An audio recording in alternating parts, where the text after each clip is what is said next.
and welcome or welcome back. In today's video, we'll be looking at the May-June 2019 Paper 1 items 41 to 50. This is a prose fiction section. In case you've never watched any of my videos before, the advice that I always give is to read the passage at least 3 times. Read it twice, then read the questions, read the passage again, and this is from wise teachers everywhere. Never read once and then attempt to answer the questions. So what I'm going to do is read this once, but then I would like you to pause the video and read it again, and then you can answer the questions with me. So I will give you some time after I read each question to decide the answer for yourself, and then I will reveal the correct answer to you. If you have any questions about any of these, feel free to ask in the comments. So let's go. The faces at the grilled windows of the parish almshouse were looking out, on this hot Saturday afternoon, on a world of grey flannel and cricket. A different world, as they had looked every afternoon from the long imprisonment of the wards. Something in those faces told me they were all going to die in the almshouse. Standing on the cricket field, I searched for the face of my father. It is not cricket, it is leaving the island that makes me think about my father. I am leaving the island, and as I walk into the driveway of the almshouse, I know it is too late now to think of saving him. It is too late to become involved with this dying man. You wasn't coming to visit this poor man, this poor father of yourn? It is Miss Brewster, the head nurse. She knew that I played cricket every Saturday on the field across the world from the almshouse. She herself resembles a half-dead, dried-out flying fish wrapped in the grease-proof paper of her nurse's uniform. Every day he asking for you, all the time, day in and day out, and you is such a poor, great high school educated bastard that you're now acting too proud to come in here, because it is an almshouse and not a private ward, to see your own father. She was now leading me through rows of men lying like soldiers on a battlefield.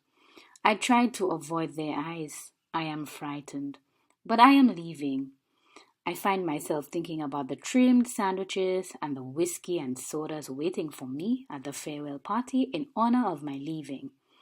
I thought of Cynthia. I thought of her beautiful face, and I tried to hold her face in the hands of my mind, and I squeezed it close to me and kept myself alive with the living outside world of cricket and chairs and tea in the pavilion. Throughout the laughter and the farewell speeches and the drinks that afternoon, all I did hear was the slamming of many heavy oak doors of the rectory when I went to ask the canon to bury the pauper. And I tried to prevent the slamming from telling me what it was telling me, that I was out of place here. And when the party was over, Cynthia was with me on Gravesend Beach, and the beach was full of moonlight and love. Write me every day of the week, every week of the year, and think of me always, and don't forget to write love poems like the ones you write in the college magazine. I have to tell Father, I have to tell him I love you, and that we are getting married when you graduate. And all the time Cynthia chattering. But we should have got married, even secretly, and eloped somewhere. Father won't have liked it, but we would have been married. Cynthia, darling, my old man is dying right now. Are you kidding? I didn't even know you had an old man. And she laughs. I was at the almshouse today, before the party. Is he really in the almshouse? You must be joking. She turned her back to me and her face to the sea. You aren't pulling my leg, eh? And before I could tell her about my father, who he was, how kind he was, she was walking from me, and we were in her father's Jaguar and speeding away from the beach. And the next day, I am sitting in the Sewell Airport terminal, waiting to be called to board the plane. And I am thinking now of Cynthia, who promised. I promise. Man, you think I'm going to let you leave this place, leave Barbados, and I'm not going to be there at the airport? to come to take a photograph waving goodbye from the terminal and to get her photograph taken for the social column. The plane is ready now, and Cynthia is not coming through the car park in her father's Jaguar. She has not come. She has not come as she promised, and I am leaving the island. And this is adapted from Austin Clarke, Leaving This Island Place. So don't forget to read again, and then we proceed to answer the questions. But before you do that, if you're unfamiliar with some of the vocabulary, I think maybe the only word you don't know from here is almshouse. And it is a house founded by charity offering accommodation for poor people. So let's go to 41. The effect of learning that the narrator rarely visited his father, even though he played cricket every Saturday on the field across the world from the almshouse, line 9, is that it A. ignites the exile the narrator experiences, B. intensifies the narrator's internal conflict, C. reinforces the narrator's disconnect from his father, D. reveals that the narrator is selfish and self-absorbed.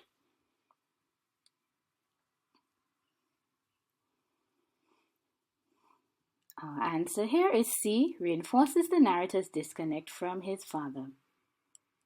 42. What figurative device is used in the description of Miss Brewster as a half-dead, dried-out flying fish wrapped in the grease-proof paper of a nurse's uniform? Lines 10 to 11. A. Simile, B. Contrast, C. Metaphor, D. Personification.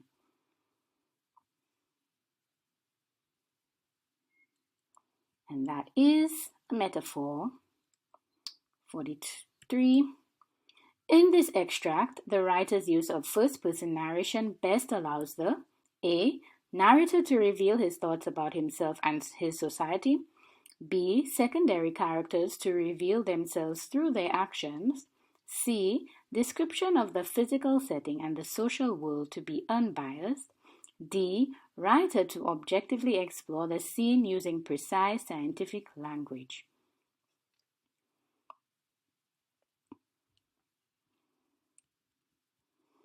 And it is A. narrator to reveal his thoughts about himself and his society. 44. The protagonist exists in a world where he is A. a misfit and part of a minority, B. an ingrate who straddles two worlds, C. a symbol of overwhelming success and hope, D. a hero who willingly challenges boundaries.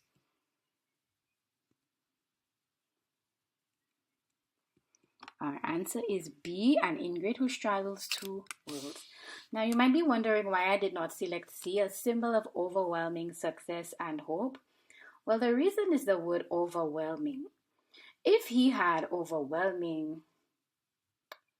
was a symbol of overwhelming success, he would be the one owning the Jaguar, he would get the girl, his father would not be in an almshouse. How is he an ingrate? So we're going to look at the passage again. When he goes to the almshouse, Miss Brewster tells him off, right? And she tells him, every day he asking for you. Who is asking for him? His father. And you is such a poor, great high school educated bastard that you're now acting too proud to come in here because it is an almshouse and not a private ward to see your own father. And you know that he goes to this area all the time, but he does not visit his father. Now, one may say, what if they didn't have a good relationship? What if the father was a bad man? How can we say that he is ungrateful? But we're given evidence in this passage again that the father wasn't a bad man. Because when he is telling Cynthia about his old man, and she sort of gets upset, he says, and before I could tell her about my father, who he was, how kind he was, she was walking from me. So that indicates that his father was a kind man. But what is happening now? He is dying in a house for poor people where the people look so desperate and so sad and horrible. He seems to be indifferent towards that. He went to the rectory and told the canon to bury the pauper. A pauper is a poor person.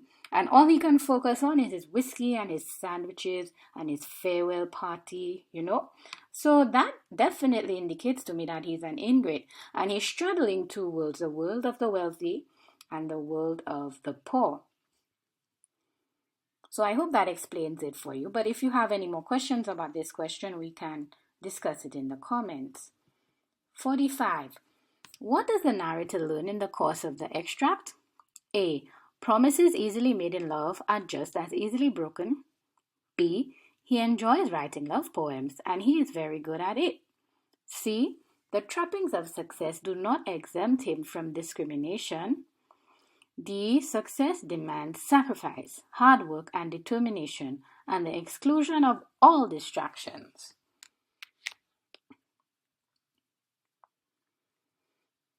The best answer here is C. The trappings of success do not exempt him from discrimination. Although he has a form of success, he is still discriminated against because he is poor. 46. What effect does the narrator achieve by the repeated references to leaving the island? 1. The journey motif is reinforced. 2. His need to escape is highlighted. 3. The determined finality of his decision is emphasized. A. 1 and 2 only. B. 1 and 3 only. C. 2 and 3 only. D. 1, 2 and 3.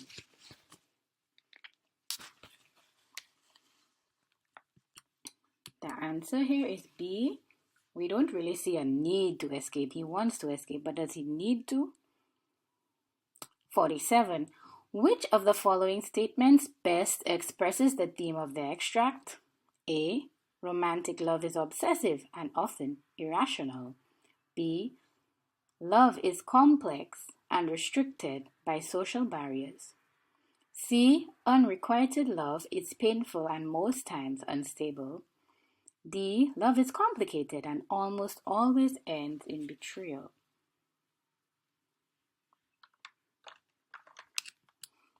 And the answer is B. Love is complex and restricted by social barriers. If this young man's father had not been in an almshouse, do you think Cynthia would have reacted differently? I think so. So let's move to the next one. 48. Which of the following is the most effective symbol of wealth, social status, and aspiration in the extract? A. The moonlit beach. B. The game of cricket. C. The father's jaguar. D. The proposed photograph. That one is a giveaway. It is the father's jaguar. 49. The climax of the extract occurs at the A. Beach when the lovers discuss their future.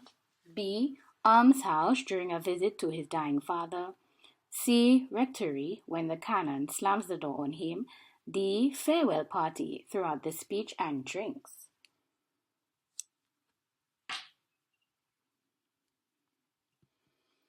It is A. The beach when the lovers discuss their future.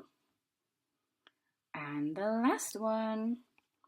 The effect of the repetition in the final scene best implies that the narrator A. Allows hatred and anger to overwhelm him. B. Feels betrayed by all the lies he had been told. C. Regrets his romance with the wealthy Cynthia. D. Experiences class snobbery and social isolation. The answer is B. Feels betrayed by all the lies he had been told. So how many of them did you get correct? See you next time. I hope that this video was helpful and that you will watch some more of them. If you need more assistance with the English B Paper 1 and 2 solutions.